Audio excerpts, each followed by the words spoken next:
Nos encontramos acá inaugurando nuestro nuevo podcast, Mirada Gráfica. Estamos acá con Maggie, que es estudiante de pintura, y bueno, Mora y yo, Cata, que somos estudiantes de grabado del primer año del profesorado de artes visuales del Rogelio Urrutia. La idea es hablar un poco sobre lo que es el grabado, más que nada porque nos estuvimos dando cuenta de que esta disciplina artística no tiene por ahí la misma difusión o mediatización que tienen por ahí la pintura, el dibujo, la escultura. Entonces, bueno, ¿no? Como nuestro rol acá sería justamente poder difundir un poco más, hablar un poco más sobre esta especialidad, que a nuestro parecer es súper interesante, por algo es la carrera que estamos estudiando. Así que, bueno, ¿qué sería en concreto el grabado? El grabado es una disciplina artística que consiste básicamente en crear una imagen sobre un soporte que luego pasa a ser llamado matriz. Esta matriz después se entinta y se utiliza para transferir la imagen previamente creada a un nuevo soporte. Por lo general suelen ser papeles de distintos gramajes según lo requiera la técnica que esté llevando a cabo. Esta transferencia se hace mediante presión, utilizando una prensa, o incluso se puede hacer de forma manual con cuchara u otras formas. La principal característica que tiene el grabado es que permite obtener múltiples copias de la imagen, lo que se conoce como edición o tirada, y cada una de estas copias es considerada una pieza única y original. Existen muchas técnicas de grabado diferentes. Entre las más conocidas están el grabado en relieve, como la silografía, donde se talla la madera u otro soporte. Por lo general la madera suele ser como el más económico, entonces a la hora de estar estudiando la carrera es por ahí el que más solemos utilizar. Porque también, bueno, entendiendo que estamos estudiando una carrera artística, los materiales son por ahí mucho más costosos que en otras carreras. Pero bueno, también tenés el PVC, tenés el linóleo y un montón de materialidades más con las cuales podés trabajar, pero bueno, en general, como decía recién, se suele utilizar mucho más la madera. Así que bueno, básicamente se talla la madera o el material que estés utilizando, y lo que queda en relieve es lo que se imprime y luego queda estampado en la hoja. Después tenemos el grabado en hueco, como el aguafuerte o la punta seca. Acá sí se utiliza chapa, que es grabada al ácido, donde la tinta se deposita en los huecos y eso es lo que después se imprime y queda estampado en las hojas. También tenemos la litografía, que es la técnica en la que se dibuja sobre una piedra o una placa con materiales grasos. Y por último tenemos la serigrafía, que es de las más conocidas a la hora por ahí de hablar del grabado, más que nada porque se suele utilizar mucho en el estampado de indumentaria, o de accesorios o decoraciones. Es de las que más se suele utilizar a la hora de trabajar. Yo como estudiante de pintura no estoy muy enterada acerca del grabado, de las técnicas que maneja, cómo se hacen y demás, así que me gustaría que ustedes me expliquen un poco sobre cómo se realizan y en cuáles están trabajando. ¿Me podrían contar? Bueno, nosotros nos vamos a enfocar más que nada en la silografía, porque en este primer año del profesorado es lo que estuvimos viendo. Y bueno, arrancaríamos principalmente por la silografía tradicional, que es como, por así decirlo, la forma más pura y antigua de la xilografía, que se basa en el contraste. En el contraste de tinta negra y, bueno, el soporte de la hoja blanca. El artista construye una imagen logrando una calidad expresiva, claramente por el contraste. Esto reside en la potencia de las líneas gruesas y moduladas que se generan en la matriz y le da fuerza a los planos blancos y negros.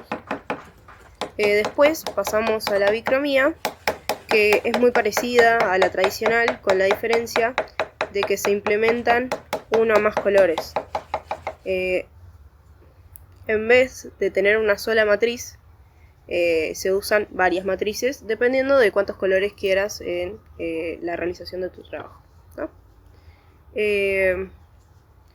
Otra diferencia con la técnica clásica es que se va construyendo a partir de la sobreestampa de estas matrices, jugando con el blanco de la hoja y los colores de la impresión. Después tenemos el taco perdido, que también es muy parecida a la bicromía, con la diferencia de que se trabaja en una sola matriz. Por eso se llama taco perdido, ya que a medida de que se imprimen los colores se debe seguir tallando y se va perdiendo el diseño anterior ya impreso, por lo que se tendría una tirada limitada. Después tenemos el silocollage, que consiste en intervenir una matriz previamente tallada con texturas.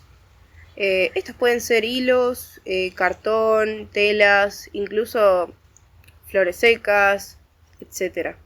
Deben ser materiales blandos o semiblandos, dado que a la hora de pasar la matriz por la prensa, la misma puede dañarse. Bueno, de este trabajo se obtiene un resultado único y diferente al tradicional. Bueno, por último tenemos el coreograph, que esta técnica es muy parecida al silocollage, a diferencia que esta se va construyendo a partir del relieve, pegando texturas, bueno, como las antes dichas, telas, hilos, etc. Igual esta se construye sobre una base de cartón y no generando una incisión como en las otras. Esta técnica lo que nos permite es conseguir texturas muy ricas y variadas que serían imposibles de conseguir con la gubia. Me gustaría partir con algunas preguntas que me quedaron, como por ejemplo, ¿con qué materiales hacen estas incisiones de las que me hablan? ¿Y cuáles las técnicas que más les estuvieron gustando este último tiempo? ¿Me podrían comentar un poco de cuáles fueron las que más les interesaron, las que más usaron, las que todavía no vieron, cuáles les gustaría más ver? Y también tengo entendido, por lo que me fueron explicando, que el famoso sello vendría a ser como esta versión más pequeña de lo que sería una xilografía. Sí, bueno, arrancando por las herramientas que utilizamos a la hora de hacer las incisiones, nosotros utilizamos las gubias, sí. Que tienen, bueno, distintas formas, pueden ser en V, en U, planas. Esto lo que te permite es generar distintos tipos de líneas, con distintas modulaciones, etcétera. Después, en lo personal, no sé Mora, pero estuvimos laburando mucho lo que es el taco perdido. Igual, en la xilografía las laburamos todas, tipo todas las técnicas. Exacto, en la xilografía laburamos todas las técnicas a lo largo de este año, pero bueno, en particular a mí lo que más me interesó fue el taco perdido, porque me interesa mucho esta cuestión de cómo vos partís desde un soporte y a medida que vas tallando, eso que vos tallaste previo lo vas perdiendo a lo largo de toda la edición. Entonces es como que a mí me interesa mucho eso, ¿no? De ver cómo por un lado en la matriz se va perdiendo esa definición de la imagen a la que vos querés llegar, pero por otro lado en la hoja, cuando vos estampás, esa imagen cada vez se ve más clara. Entonces ese contraste es lo que a mí en particular me interesa. Después, bueno, el último trabajo que estuvimos haciendo fue el Colagraph, que también a mí en lo particular me interesa mucho por esta cuestión de cómo uno llega a generar una composición desde la nada, viendo como las texturas y aprendiendo también a generar una composición desde esas texturas más que desde un boceto. Porque justamente lo que nos estuvo enseñando mucho la profe es esto, ¿no? Como despegarnos un poco de la base clásica de hago un boceto, lo paso al soporte, lo tallo y, bueno, después, etcétera, todo lo que sigue. Como, bueno, eso, ¿no? Como separarnos de esa base y partir desde lo que es un poco como el azar, ¿no? De tener que experimentar desde lo visual, desde el tacto, como experimentar justamente con las texturas que tenés sobre la mesa y ahí en la ida ir como generando la imagen. Bueno, por mi parte, a mí me gustó mucho también el taco perdido, es algo que disfruté mucho, que recabamos mucha información al respecto, o sea, lo habremos trabajado que desde casi principio de año. Sí, mientras hacíamos el primer trabajo, a la vez ya estábamos planeando todo lo que era el taco perdido, sí. Y fue un proceso muy largo de pensarlo, de pensar cómo iban a ir los colores, de cómo iban a funcionar. Claro. Sí, además hay que tener en cuenta que cuando vos haces el boceto no te va a quedar igual. O sea, a mí me pasó eso, cambió totalmente el boceto al trabajo final. Y también la paleta de colores y todo. O sea, la verdad es que es un trabajo que está muy bueno para realizarlo. El Silo Collage me pareció muy, muy interesante, más que nada el contraste de la línea que se genera de la incisión que se genera con la gubia y una textura sacada de otro lado. Ponele, yo usé hilos para generar un pelo de una persona y nada, me gustó mucho ese contraste porque además al vos pasar la tinta e imprimir esa imagen se ve cada línea, es impresionante, me encantó la verdad, lo disfruté mucho, además de que la profesora Silvina Paulón, que es la que tenemos, creo que nos hizo experimentar mucho con todas las técnicas que vimos y también como que nos hizo investigar sobre cada técnica y meterle mucho trabajo y esfuerzo atrás de eso. Sí, como esa cuestión de aprender nosotros a soltarnos, si bien nosotros ya lo veníamos estudiando desde la educación media, sí, fue algo que pasó con el taco perdido experimental, que, o sea, no tuvimos boceto, teníamos que arrancar solo con la gubia. No, obvio, nosotros partimos desde el soporte y arrancar a tallar desde el azar, pero bueno, ¿no? Como esto si bien nosotros ya lo veníamos estudiando, lo que es el grabado desde la educación media, fue como un paneo muy general, y ahora al estar especializándonos específicamente en el grabado, como es como una vuelta de rosca completamente distinta a lo que nosotros veníamos viendo, por esta cuestión, ¿no? de profundizar más en lo que son las técnicas y en lo que es justamente el grabado. Entonces nada, ¿no? Como también aprender a soltarse, aprender que es un proceso que lleva tiempo, aprender, como decía Mora, esta cuestión de que lo que vos por ahí bocetás o planteás en el soporte que luego se transforma en matriz, no es lo que va a quedar en la estampa final o en tu producción final. A ver, hay situaciones que se dan que justo sí quedó exactamente como vos lo habías planeado y vos ves el trabajo final y queda impecablemente como vos lo habías mentalizado, obvio. Pero no pasa todo el tiempo y acostumbrarse a eso por ahí es un poco difícil, ¿viste? Porque uno viene ya como por ahí con esa estructura de más lo que es por ahí la pintura o el dibujo, de que vos vas laburando sobre ese boceto y vas enriqueciendo ese boceto con los mismos materiales con los que vos iniciaste ese trabajo.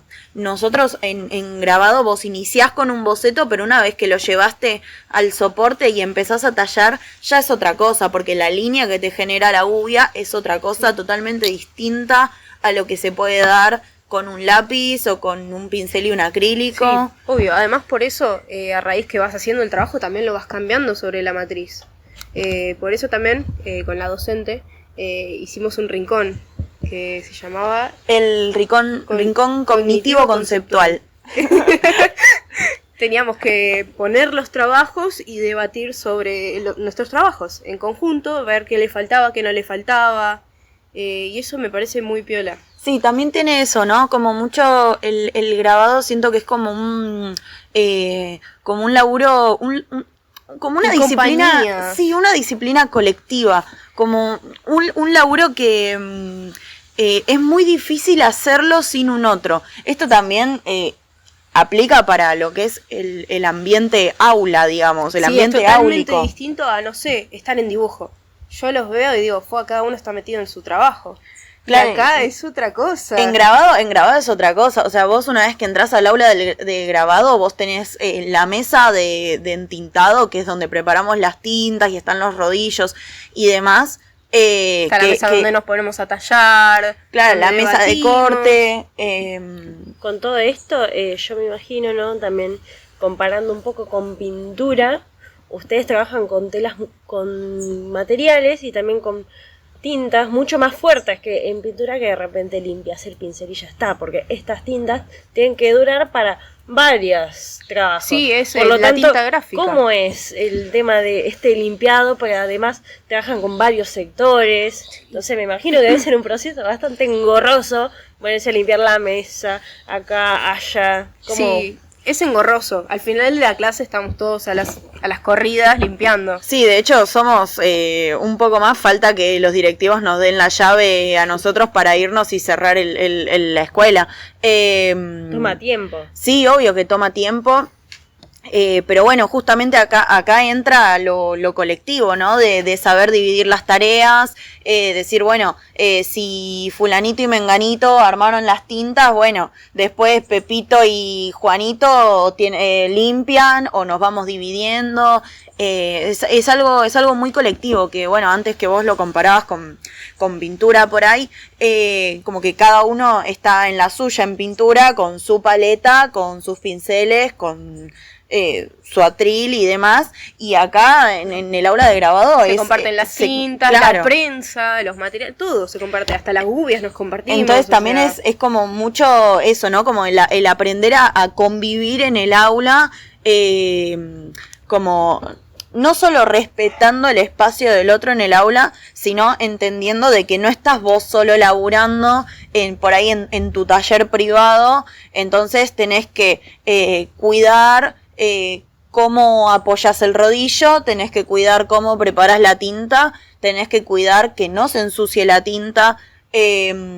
Cuando calibras la prensa tenés que fijarte de que la prensa no se descalibre para que el compañero que va después de vos a estampar no se le perjudique su laburo. Entonces es como eso, ¿no? También a eso me refiero con el laburo colectivo, de aprender a convivir, de aprender a estar con un otro en el mismo espacio de laburo, que eso la verdad que a algunos les sale muy bien, a algunos les cuesta más. Sí, pero como cualquier grupo, obvio. Obvio. Hay días y días, igual hay días que no nos bancamos y nos queremos matar, y hay otros que estamos viva la joda, viva todo. Exacto. Pero bueno, no sé, volviendo un poco a esto del compañerismo, el taco perdido también nos llevó a eso, tipo el tema de elegir los colores y a ver a quién le convenía o quién tenía el mismo color para que yo lo haga en el mismo momento. No sé, eso también fue mucho de compañerismo, a mi parecer. Sí, como eso de esto que dice Mora de tener que decidir tu paleta de colores en base a la que va a usar también el otro, porque vos tenés una mesa de entintado que, si bien es bastante grande, no es como la remesa, entonces vos tenés que ponerte de acuerdo con tus demás compañeros, de decir, bueno, a ver, ¿qué colores tenemos en común en nuestro boceto? No sé, naranja, azul y verde. Bueno, a ver qué otros colores nos gustaría utilizar. Y nos ponemos de acuerdo y decimos, bueno, esta es la paleta que vamos a usar.